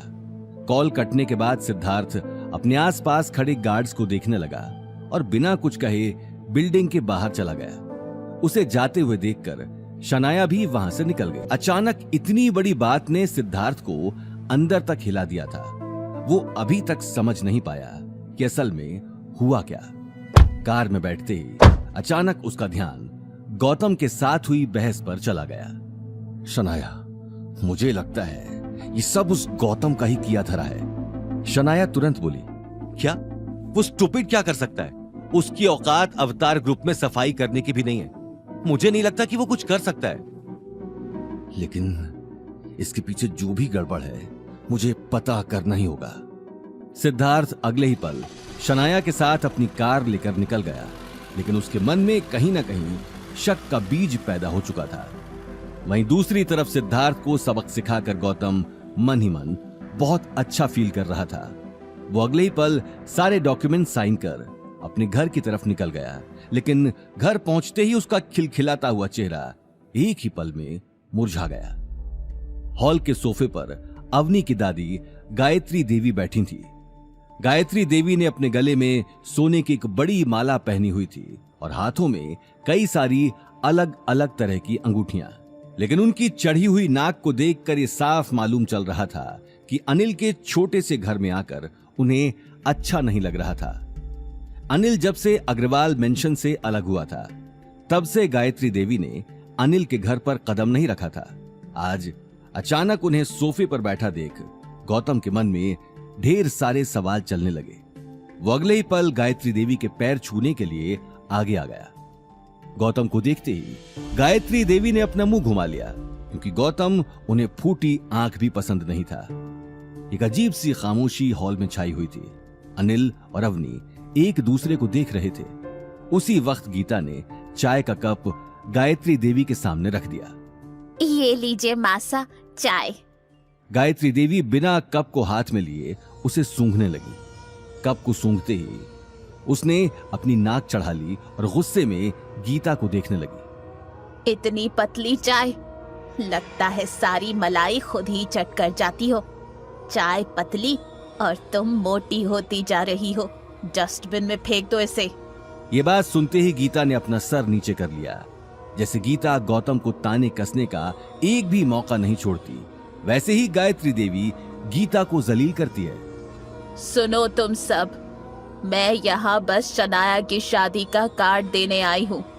शनाया का होने वाला ससुराल हैसियत में हमसे बहुत बड़ा है और बहुत पैसे वाला है। वैसे तो मैं चाहती नहीं थी कि तुम लोग शादी में आओ, लेकिन पार्टी में आने वाले लोग इस बात को लेकर तमाशा खड़ा कर देंगे, क्योंकि तुम लोगों ने समाज में हमारा नाम जो बहुत रोशन कर रखा है। ये बात कहते हुए गायत्री देवी घूरकर अवनी और गौतम को देखने लगी। उसकी आंखों में गुस्सा भरा हुआ था। इसलिए शादी में आ जाना, पर खाली हाथ नहीं, महंगा गिफ्ट ही लेकर आना। पार्टी में बड़े बड़े लोग आने वाले हैं, उनके सामने 500,000 वाला बुके लेकर मत आ जाना। अनिल का भाई सौरभ शनाया की शादी में 35 लाख की कार गिफ्ट कर रहा है। अब इतनी महंगी कार देने की तो तुम्हारी औकात है नहीं, तो कम से कम 5 लाख का नेकलेस ही ले आना। ये बात सुनते ही अवनी के पैरों तले जमीन खिसक गई, क्योंकि परिवार की सेविंग्स का सारा पैसा उसने गौतम के दोस्त को दे दिया था। लेकिन दादी साहब, 5 लाख तो बहुत ज्यादा है। हम लोग इतना महंगा गिफ्ट नहीं दे पाएंगे। हाँ मासा, अब देखिए ना, फैमिली की कोई सेविंग भी नहीं है, तो इतना महंगा गिफ्ट। किडनी बेचो या घर, मैं नहीं जानती, पर गिफ्ट कम से कम 5 लाख का होना ही चाहिए। गायत्री देवी की गुस्से भरी आवाज सुनकर सभी एक दूसरे की शक्ल देखने लगे। अपनी बात खत्म कर गायत्री देवी गुस्से में घर से बाहर निकल गई। हॉल में एक अजीब सी टेंशन का माहौल छा चुका। वाह, बताओ, 5 लाख तो ऐसे कह गई जैसे 5 रुपए हो। शनाया की शादी को लेकर तो हर बात में इतना सोच रहे हैं। अवनी की शादी में इन लोगों को क्या हो गया था? अवनी की शादी में जितने भी लोग आए थे, मैंने एक एक के लिफाफे देखे हैं। किसी ने 500 के ऊपर लिफाफे में नहीं डाले। फोकट में इतना सारा माल खाकर निकल गए। और आज शनाया की शादी में 5 लाख का गिफ्ट, 35 लाख की गाड़ी। भगवान ही जाने ये कैसी लीला चल रही है। हाँ, लेकिन गीता, अब माँ ने कहा है तो देना पड़ेगा ना। क्या देना पड़ेगा? तुम्हारा दिमाग ठिकाने पर है कि सोते वक्त तकिए के नीचे रख दिया था? तुम्हारी जानकारी के लिए बता दूं कि हमारे ऊपर अभी भी 27 लाख का कर्जा है। कहाँ से लाएंगे इतने महंगे गिफ्ट के लिए पैसे? लेकिन माँ यहाँ से बहुत गुस्से में गई है। हम एक काम करते हैं, ये घर गिरवी रख देते हैं, नेकलेस भी आ जाएगा और बाकी बचे पैसे गौतम के दोस्त को दे देना। डैड, आप कैसी बातें कर रहे हैं? हम सिर्फ शनाया की शादी में महंगा गिफ्ट देने के लिए अपना घर तो गिरवी नहीं रख सकती, वो भी दादी सा की झूठी शान के लिए। हाँ, और घर गिरवी रख देंगे तो रहेंगे कहाँ? सड़क पर। ये बात कहते हुए गीता गुस्से में अनिल और गौतम को देखने लगी। गौतम अगले ही पल अपनी नजर घुमाकर अवनी को देखने लगा। इस वक्त उसकी कुछ बोलने की हिम्मत नहीं हुई। अवनी बेटा, मेरे पास कुछ पैसे हैं, हम लोग सस्ता सा नेकलेस ले लेते हैं। यस मॉम, आजकल बहुत अच्छे डुप्लीकेट डिजाइन आए हैं जो क्लासी भी है और शनाया डेली वेयर में भी यूज कर सकती है। गौतम, कार निकालो, लेट्स गो। कुछ ही देर में सब जोधपुर के ओल्ड मार्केट की तरफ निकल गए। ओल्ड मार्केट की एक बड़ी सी ज्वेलरी शॉप के बाहर आकर गौतम ने कार रोक दी। ये जोधपुर की एक बहुत फेमस ज्वेलरी शॉप थी जहां कई शादी करने वाले लोग अपनी शादी की शॉपिंग करने आते थे। शॉप की चकाचौंध को देखकर अवनी को अपने बजट का ध्यान आ गया, जो शायद ना के बराबर ही था। लेकिन कुछ देर सोचने के बाद सभी लोग एक शॉप के अंदर चले गए। शॉप के अंदर घुसते ही एक मोटा आदमी उन सभी को देखकर मुस्कुराने लगा। उस आदमी ने अपने हाथ और अपने गले में बहुत सारा गोल्ड पहन रखा था, जिसे देखकर ये साफ मालूम चल रहा था कि वो ही दुकान का मालिक है। खम्मा घड़ी सा खम्मा घड़ी, आओ आओ, कहीं क्या दिखाऊं? हमें नेकलेस और इयररिंग्स देखने हैं। हाँ, या लियो, या देखो, एक से एक डिजाइन है। शॉप ओनर ने अगले ही पल एक के बाद एक बहुत सारे महंगे नेकलेसेस का ढेर लगा दिया। अवनी हर नेकलेस को देखने से पहले उसकी प्राइस का अंदाजा लगा रही थी। सभी नेकलेस उसके बजट से बाहर थे। गौतम भी इस बात को समझ चुका था। इतना सारा ढेर लगाने के बाद भी अवनी ने अब तक कुछ पसंद नहीं किया था। ये देखकर शॉप ओनर बुरी तरह से झल्ला गया। साथ ही गौतम और अवनी को इशारों में बात करते देख उसे लगा कि कहीं ये फ्रॉड तो नहीं, जो ऊपर से खानदानी पर अंदर से कंगाल हैं और यहाँ चुपके से अपना हाथ साफ करके चले जाएंगे। उसने अगले ही पल बाहर खड़े गार्ड को इशारा कर दिया और गार्ड्स तुरंत अंदर आ गए। साथ ही अवनी, गौतम और गीता पर नजर रखने लगे, जिसे देख अवनी और गीता घबरा गए। आखिर क्या होगा? शॉप ओनर का अगला कदम। गार्ड्स को देखते ही गीता और अवनी हड़बड़ा गईं। गौतम डेलिब्रेटली अवनी और गीता का टेंशन एक सुंदर नेकलेस की ओर लगाता है और अवनी अगले ही पल उन्हें नजरअंदाज करके नेकलेस ट्राई करने लगी। अजय, मैं थारे सामने इतना महंगा महंगा डिजाइन को ढेर लगा दियो, अब या में भी थारे को पसंद को नहीं आ रही हो तो मने बता दो। नहीं, ऐसी बात नहीं है, मुझे इसमें से पसंद है, लेकिन का है भाई जी, मैं तने झूठ को नहीं बोल रही हो। दुकान माले खूब ग्राहक आवे है, लेकिन मैं कदे काउंटर से उठकर कीणो गहना कौन दिखाऊं? हमारी दुकान का सेल्समैन ही दिखावे है। थैंक यू, मैं इसमें से पसंद कर लेती हूँ। ये बात कहते हुए अवनी टेबल पर रखा नेकलेस ध्यान से देखने लगी। उस नेकलेस की चमक से ये साफ पता चल रहा था कि वो बहुत महंगा नेकलेस था, जिसके ऊपर ग्रीन स्टोन्स का काम किया हुआ था और बहुत ही खूबसूरत डिजाइन पूरे नेकलेस पर बनाए हुए थे। लेकिन अवनी की सुई कहीं ना कहीं उसी नेकलेस पर आकर अटक चुकी थी। गौतम उस नेकलेस को देखकर अवनी की आंखों में आई गहरी चमक को देख रहा था। उसका मन हुआ कि वो अभी के अभी अवनी के लिए वो नेकलेस खरीद ले। अजी, ये तो बहुत ही रेयर पीस है, प्योर जोधपुरी डिजाइन, काम भी चोखो और डिजाइन भी चोखो। भाई जी, थे पहन कर देखो। ये कहते हुए ओनर ने टेबल से वो नेकलेस निकाल लिया। नहीं नहीं, ये बहुत एक्सपेंसिव लग रहा है, हमारा बजट सिर्फ 50,000 है। 50,000 सुनते ही शॉप ओनर का दिमाग सनक गया। उसके चेहरे का रंग लाल पड़ गया। अगले ही पल वो टेबल पर रखे नेकलेस गुस्से से समेटने लगा। आसपास खड़े बाकी के सेल्समैन और गार्ड्स भी अपना काम छोड़कर अपने सेठ को देख रहे थे। क्या हुआ? आप ये सारे पीसेस समेट क्यों रहे हैं? तो काय करूं, थाने पैक करके दे दूं। अरे भाई जी, जब थारो बजट है ही कोई नहीं तो ये बात तो मने पहले बतानी चाहिए थी। बेमतलब मारो टाइम खराब कर दियो। अरे ऐसी बात नहीं है, हम नेकलेस ले तो रहे हैं, बस हमें थोड़ा सस्ता चाहिए। अरे भाई जी, जब अतरा महंगा गहना लेने की हैसियत ही कोनी तो मने बता देते। पता नहीं कहां कहां से आ जावा है, खामखा इतना महंगा महंगा सेट खुलवा दिया। अपने सेठ की गुस्से भरी बात सुनकर सभी सेल्समैन अपना काम छोड़कर उसके पास आकर खड़े हो गए। उन लोगों को देखकर गीता और अनिल का गला सूख गया। मैडम पहले बोल देते कि आपका बजट नहीं है, और जो नेकलेस आपने देखा वो भी बहुत रेयर है। आपको देखने से पहले ही बोल देना चाहिए। अरे तो हम क्या करें, यही साहब हमारे सामने ज्वेलरी का ढेर लगा रहे थे, इसमें हमारी क्या गलती है। वाह भाई, उल्टो चोर कोतवाल ने डांटे। माने तो घनी देर पहले ही समझ में आ गया था कि थारी जेब में पैसा कोनी, बस महंगो सामान। बस बहुत हो गई थारी बात, कब से सुन रही हूँ। राजू, ले पुलिस ने फोन कर हमारी दुकान में आके मनाई धमकी। देखते ही देखते बात बढ़ने लगी। ये देखकर अवनी का गला सूख गया। सामने खड़े सेल्समैन अब उसकी बात सुनने को भी तैयार नहीं थे।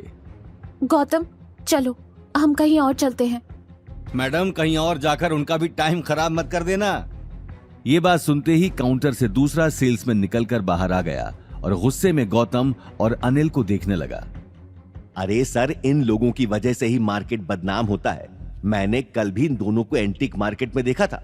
वहां भी ऐसे टाइम पास करने के लिए शोरूम में घुस गए और 30 लाख का एंटीक स्टैच्यू तोड़ दिया, और जब पैसे भरने की बारी आई तो वहां से 9 2 11 होने लगे। अच्छा, तो ये वही लोग हैं। अब मुझे समझ में आया, अपनी बीवी के लिए कुछ नहीं खरीद सकता, इसलिए महंगा नेकलेस देखकर उसे चोरी करने का इरादा है इसका। क्या कहा तुमने? तुम्हें कैसे पता कि मैं खरीद सकता हूँ कि नहीं? गौतम के मुंह से निकली आवाज ने सभी को हिला दिया था। दुकान का सेठ अब किसी भी पल गौतम के ऊपर हाथ उठाने के लिए तैयार था। ये देखकर अवनी के सिर से पसीना आने लगा और उसका दिल जोरों से धड़कने लगा। अरे वो नेकलेस 12 लाख को है, तू खरीद सके है कई, और खरीद सके है तो फिर लापीसा दे। तमाशा लग चुका था। दुकान में मौजूद कुछ कस्टमर्स की निगाहें भी गौतम और अवनी पर टिकी थी। गौतम चाहे तो वो अभी के अभी अवनी के लिए पूरी दुकान खरीद सकता था, लेकिन इस वक्त वो अपनी पहचान किसी को बताना नहीं चाहता था। वहीं गीता गौतम की चुप्पी को देखकर मन ही मन उसे कोस रही थी। अवनी ने सभी लोगों की सवालिया निगाहों से बचने के लिए दुकान के ओनर के सामने हाथ जोड़ लिए। उसकी आंखों में नमी साफ दिखाई दे रही थी। इससे पहले कि उसकी आंखों से आंसू गिरते, वो अपने आप को संभालते हुए बोली, सेठ जी, मुझसे बहुत बड़ी गलती हो गई। मुझे पहले आपको अपना बजट बता देना चाहिए था। आपके पास 50,000 तक की कोई ज्वेलरी नहीं है तो कोई बात नहीं। भाई जी, या बात कोनी, हमारे पास तो हर तरह का गहना से, लेकिन थे बताओगे वो हिसाब से ही तुम्हें पतो चलेगो। ये बात कहते हुए शॉप ओनर गुस्से भरी नजरों से गौतम को देखने लगा। उसने अगले ही पल पास में खड़े सेल्समैन को ज्वेलरी दिखाने का इशारा कर दिया। अवनी ने अपना मन मारकर कुछ ही देर में एक सिंपल सा नेकलेस पसंद कर लिया, जिसकी कीमत 60,000 थी। अवनी नेकलेस पैक करवाकर गीता को देखने लगी। मॉम, इन्हें पैसे दे दो। पूरा मूड खराब कर दिया, और ये सब हुआ इस मनहूस गौतम की वजह से। सीना फुलाकर इतनी बड़ी शॉप पर ले आया जैसे कि इसकी जेब में पैसा भरा हो। गीता ने बड़बड़ाते हुए गौतम से अपना पर्स छीन लिया जो गौतम ने पकड़ा हुआ था। गीता ने तुरंत अपने पर्स से पैसे निकालकर कैश काउंटर में जमा करवा दिए और गौतम को गुस्से में देखते हुए शॉप से बाहर निकल गई। अनिल और अवनी भी उसके पीछे नेकलेस का बैग लेकर बाहर निकल गए, लेकिन गौतम अभी तक वहीं खड़ा शॉप ओनर को गुस्से में देख रहा था। क्या हो गया भाया, गई थारी बींदड़ी, जब जेब में पैसा ना होवे ना तो आदमी ने हवा में ना उड़नो चाहिए। ये बात सुनते ही गौतम गेट से बाहर निकल गया, लेकिन उसके गुस्से का गुबार अभी तक खत्म नहीं हुआ था। बाहर पहुंचते ही उसने देखा अवनी कार के बाहर उसका वेट कर रही थी। अवनी, तुम लोग घर जाओ, मैं थोड़ी देर में आता हूँ। ये बात सुनते ही कार में बैठी गीता के कान खड़े हो गए और वो कार से उतर गई। अभी और क्या बाकी रह गया करने को? अंदर इतनी बेइज्जती करवाने के बाद भी तेरा पेट नहीं भरा? तू ही हमें इतनी महंगी शॉप पर लेकर आया था, अब पता नहीं इसके बाद क्या नया। आप गलत समझ रही हैं मम्मी जी, मैं यहाँ से सब्जियाँ खरीदने जा रहा हूँ। डिनर के लिए घर में कुछ नहीं है। अरे जाने दो गीता, मार्केट जाए या कहीं और जाए, हमें क्या मतलब, कम से कम थोड़ी देर तो हमें इसकी मनहूस शक्ल नहीं देखनी पड़ेगी। ये बात सुनते ही गीता कार में वापस बैठ गई। अवनी के दिमाग में अब तक नेकलेस की बात चल रही थी, वो भी बिना कुछ कहे कार में बैठ गई और एक झटके में वो तीनों घर की तरफ निकल गए। गौतम वहीं खड़ा उन्हें जाते हुए देखता रहा।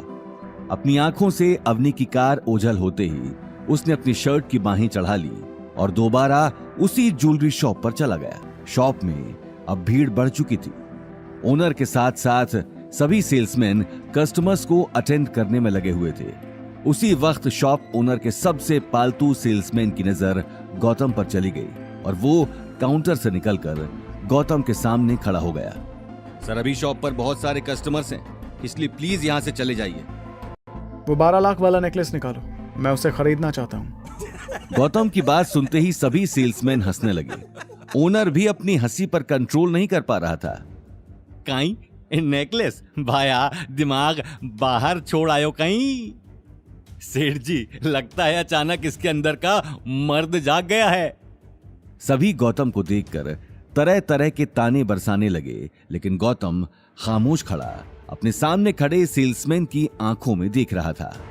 अगर तुम्हारी हंसी ठिठोली हो गई हो तो काम की बात करें। ओ कम ऑन, तुम सच में वो नेकलेस खरीदना चाहते हो? वो तुम्हारी औकात से बाहर है। मेरी औकात कितनी है वो तुम अंदाजा भी नहीं लगा सकते। फिलहाल मैं यहाँ सिर्फ एक कस्टमर बनकर। अरे काई, बहुत होगी कि चेंचे। उठाओ साले ने और बाहर निकालो। अब तो तू यहाँ से सीधा पुलिस स्टेशन ही जाएगा। इस शॉप का पूरे मार्केट में बहुत नाम है। एक आवाज में लोग इकट्ठे हो जाएंगे और फिर तेरा क्या हाल करेंगे वो मैं बता भी नहीं सकता। पहले तुझे यहाँ लोगों की मार पड़ेगी और उसके बाद पुलिस की मार। बहुत हो गया तेरा। ये बात सुनते ही गौतम ने अपना मोबाइल निकाल लिया। वो पीछे नहीं हटने वाला था। Hello Munshi ji, old city, Ajit colony, shop number 105, जल्दी आइए, आपके पास सिर्फ 10 मिनट हैं। जी हुकुम। सेल्समैन ने यह बात सुनकर हंसते हुए गौतम के कंधे पर हाथ रख दिया। किसे फोन किया है? किसी सूरमा को जो आकर तुझे बचाएगा? वो तुझे अगले 10 मिनट में पता चल जाएगा। सेल्समैन का चेहरा गुस्से में लाल हो चुका था। उसी वक्त आसपास के लोगों ने मौका देखते ही गौतम के ऊपर ताने बरसाना शुरू कर दिया। इस देश में गरीबी प्रॉब्लम नहीं है, प्रॉब्लम है इन जैसे गुंडे लोग। देखो तो सही, इतना जलील होने के बाद भी खड़ा है। अजी, इन लोगों की तो जात ही ऐसी होती है, चोर उचक्कों को क्या फर्क पड़ता है। और देखो, खड़ा ऐसे है जैसे पूरी दुकान खरीदनी हो। शॉप के हर कोने में खुसुर फुसुर शुरू हो चुकी थी। वहीं कुछ लोगों को 10 मिनट बाद होने वाले तमाशे का इंतजार था। सेल्समैन और शॉप ओनर की नजरें भी घड़ी पर टिकी थीं। लेकिन तभी शॉप के बाहर एक के बाद एक बहुत सारी महंगी कारें आकर खड़ी हो गईं। कारों के रुकते ही उनमें से हट्टे कट्टे बॉडीगार्ड हाथों में गन्स लिए शॉप के बाहर आकर खड़े हो गए। सभी के कानों में ब्लूटूथ लगे थे और सभी हाथों में वॉकी टॉकी से एक दूसरे को कमांड दे रहे थे। इतने सारे बॉडीगार्ड देखकर आसपास के लोग भौचक्के रह गए। शॉप ओनर भी काउंटर से बाहर निकलकर देखने लगा। उसी वक्त एक ब्लैक कार से मुंशी जी बाहर निकलकर शॉप को ध्यान से देखने लगे। मुंशी को शॉप में एंटर करते ही गौतम सामने खड़ा दिखाई देता है। सभी बॉडीगार्ड्स ने पूरी शॉप को अब चारों तरफ से घेर लिया था। मुंशी जी के आते ही शॉप के अंदर लोगों की कानाफूसी शुरू हो गई। खमा गणी हुकुम, आप इतनी छोटी दुकान में के? मुंशी जी, मैंने आपको इसलिए बुलाया है क्योंकि इस आदमी ने अभी अभी मुझसे मेरी औकात पूछी है। ये कहते ही गौतम सामने खड़े सेल्समैन की आंखों में आंखें डालकर देखने लगा। इतने सारे बॉडीगार्ड्स देखकर सेल्समैन का गला सूख गया और दिल की धड़कनें तेज हो गईं। तुम्हारी हिम्मत कैसे हुई हुकुम से इस तरह बात करने की? तुम जानते भी हो इस वक्त किसके सामने खड़े हो। सिर्फ 1 मिनट लगेगा ये पूरी दुकान और तुम्हें खरीदने में। मुंशी जी की तेज आवाज सुनते ही 2-3 गार्ड्स शॉप के अंदर आ गए और घूरकर शॉप ओनर को देखने लगे। उन हट्टे कट्टे गार्ड्स को देखते ही ओनर का गला सूख गया। मुंशी जी गुस्से में उसे देखने लगे। ओनर गौतम के रुतबे और ताकत को पहचान चुका था। साथ ही उसके सारे सेल्समैन भी समझ चुके थे कि गौतम भले ही दिखने में आम आदमी था, लेकिन उसकी असलियत कुछ और थी। गौतम ने देखते ही देखते मुंशी जी को इशारा कर दिया। मुंशी जी उसी वक्त कार से एक बड़ा सा बैग निकालकर गौतम को दे देते हैं। गौतम ने बड़ी शान से बैग खोलकर टेबल पर रख दिया। बैग खुलते ही सभी के मुंह हैरानी से खुले के खुले रह गए। बैग पैसों से लबालब भरा हुआ था। इतना पैसा वहां मौजूद सेल्समैन ने शायद पहली बार ही देखा था। वहीं दूसरी तरफ शॉप ओनर के पैर कांपने लगे। वो अगले ही पल गौतम के पैरों में गिर गया और उसने अपने गाल पर जोर जोर से थप्पड़ मारना शुरू कर दिया। मने माफ कर दो हुकुम। हाँ तो मिस्टर सेल्समैन, अब बताओ तुम्हें मेरी औकात देखनी है? ये बात सुनते ही सेल्समैन ने अपना सिर झुका लिया और गौतम के पैरों में झुक गया। सर प्लीज मुझे भी माफ कर दीजिए, मेरा दिमाग खराब हो गया था। ठीक है, इस बार तो मैं तुम दोनों को माफ कर रहा हूँ, लेकिन आइंदा तुमने किसी का मजाक बनाने की हिम्मत की तो मुझसे बुरा कोई नहीं होगा। ये बात कहते हुए गौतम ने गार्ड्स को इशारा कर दिया। गार्ड ने अगले ही पल उन दोनों को गौतम के पैरों से उठाकर काउंटर के पास खड़ा कर दिया। थोड़ी देर पहले जो लोग गौतम का मजाक बना रहे थे, अब उनकी नजरों में गौतम के लिए एक अलग ही तरह की इज्जत थी। अब वो नेकलेस निकालो जो मेरी वाइफ ने पसंद किया था। Yes sir. उस नेकलेस को देखते ही गौतम मंद मंद मुस्कुराने लगा। देखते ही देखते उसने शॉप से बहुत सारे महंगे गहने खरीद लिए। ये देखकर शॉप ओनर का सिर चकराने लगा।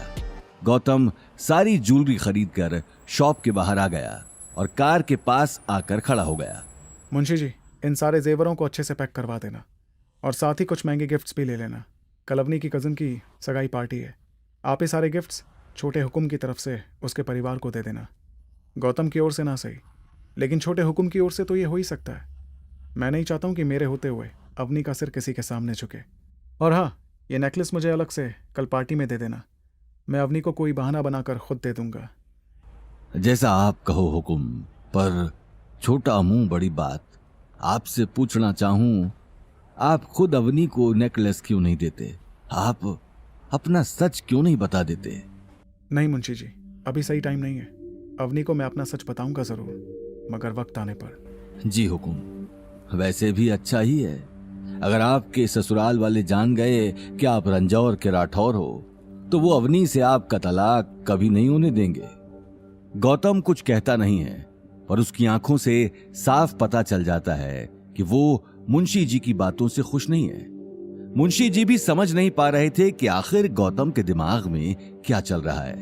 क्या वो फूलों का आसान रास्ता छोड़कर कांटों की रास्ते पे चल रहा है? मुंशी जी कार में बैठकर चले जाते हैं और गौतम मार्केट में सब्जियां लेने के लिए जाता है। सब्जियां लेकर घर जाने पर उसके चेहरे पर जो खुशी छाई थी, वो खुशी घर पहुंचते ही गायब हो गई।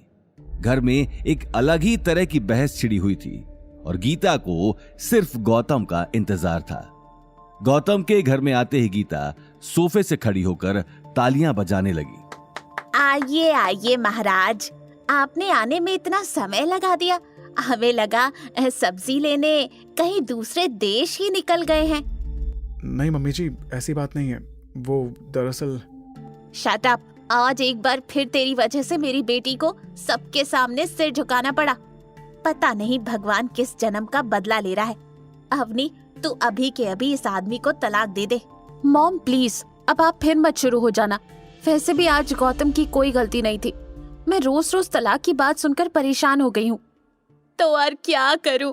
ये आदमी जब जब आंखों के सामने आता है तब तक मेरा दम घुटने लगता है। हे भगवान, अब तू ही इस लड़की को समझा। इसने तो अपनी माँ की सुनना ही छोड़ दिया।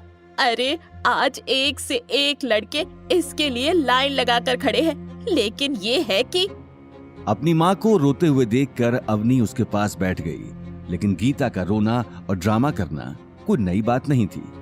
वो इसी तरह हर दूसरे दिन अवनी को इमोशनल ब्लैकमेल किया करती थी।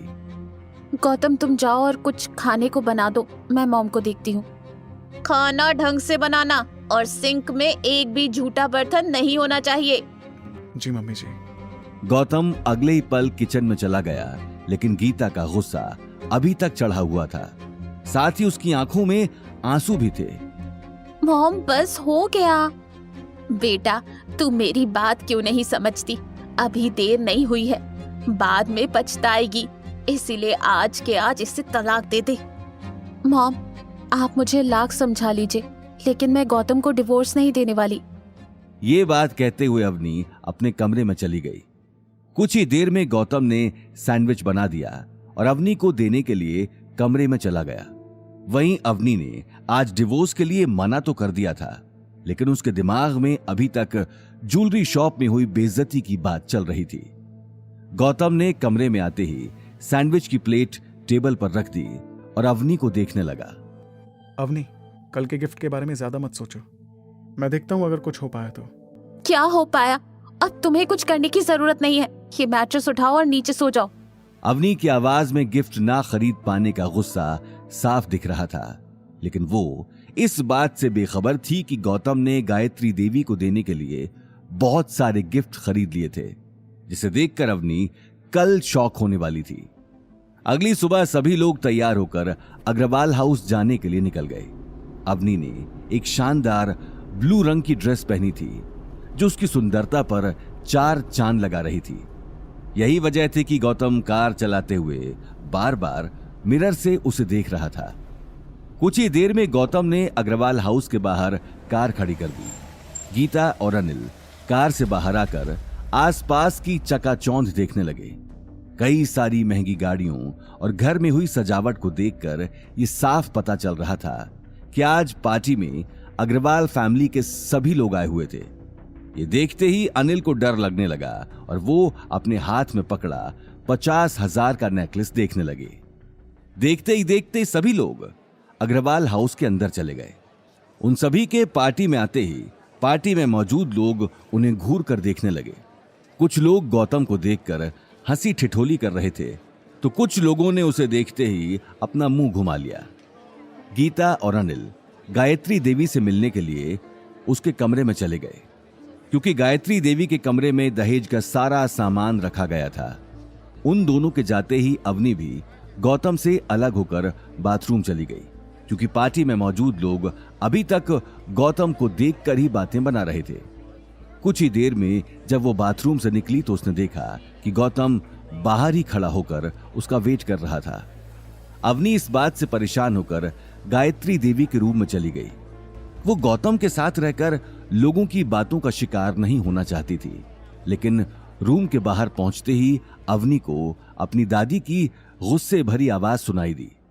ये क्या लेकर आए हो? मैंने तुम लोगों को कहा था कि कम से कम 5 लाख का नेकलेस लेकर आना, और तुम ये क्या उठाकर लाए हो?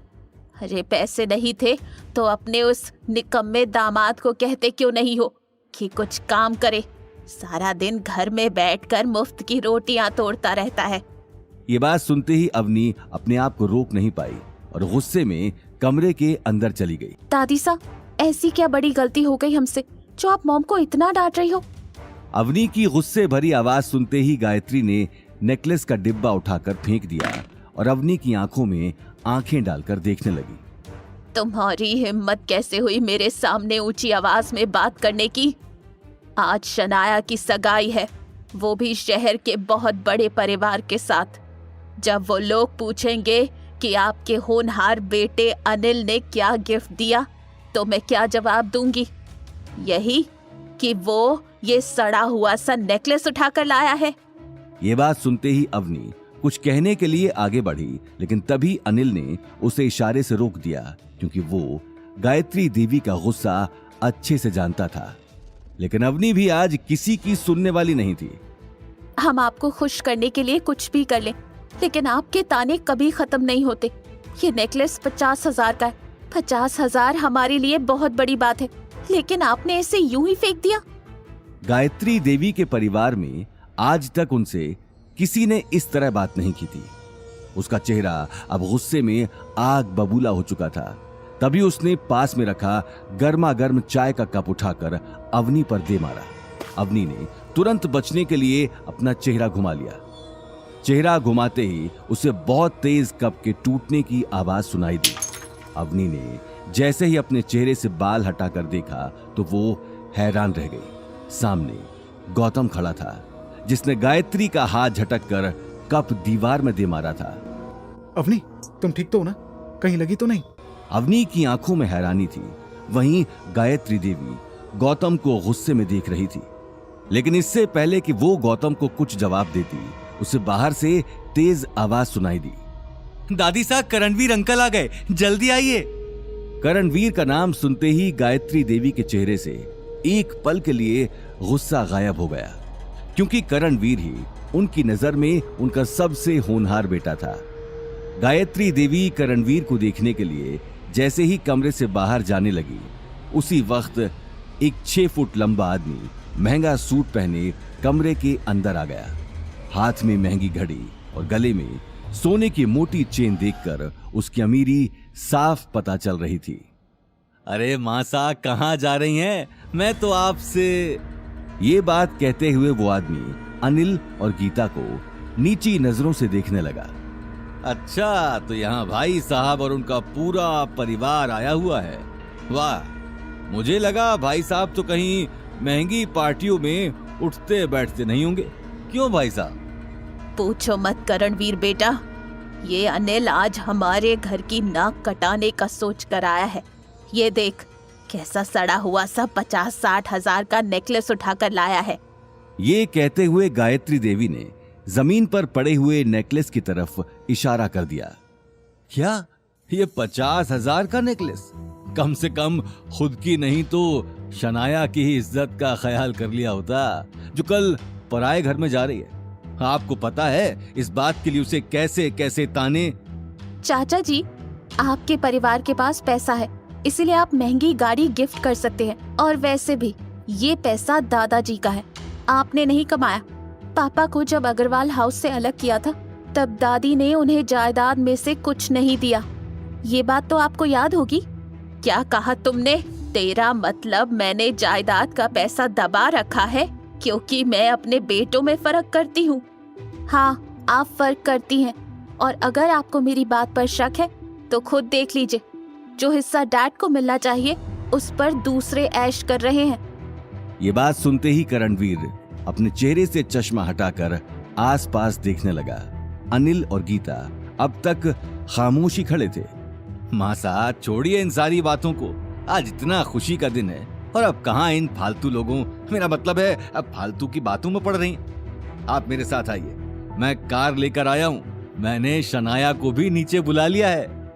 ये बात सुनते ही गायत्री देवी गुस्से में बाहर जाने लगी, लेकिन तभी उसने मुड़कर अवनी के कंधे पर हाथ रख दिया। अभी ये बात खत्म नहीं हुई है, इसका जवाब मैं तुम्हें दूंगी, और कैसे दूंगी ये तुम देखती जाओ। गायत्री देवी ये बोलकर कमरे से बाहर निकल गईं। आखिर क्या होगा गायत्री देवी का अगला कदम? आगे की कहानी जानने के लिए देखिए अगला एपिसोड सिर्फ पॉकेट एफएम के YouTube चैनल पर, और रॉयल वारिस के सारे एपिसोड्स को सुनने के लिए डिस्क्रिप्शन में दी लिंक से डाउनलोड करें पॉकेट एफएम ऐप।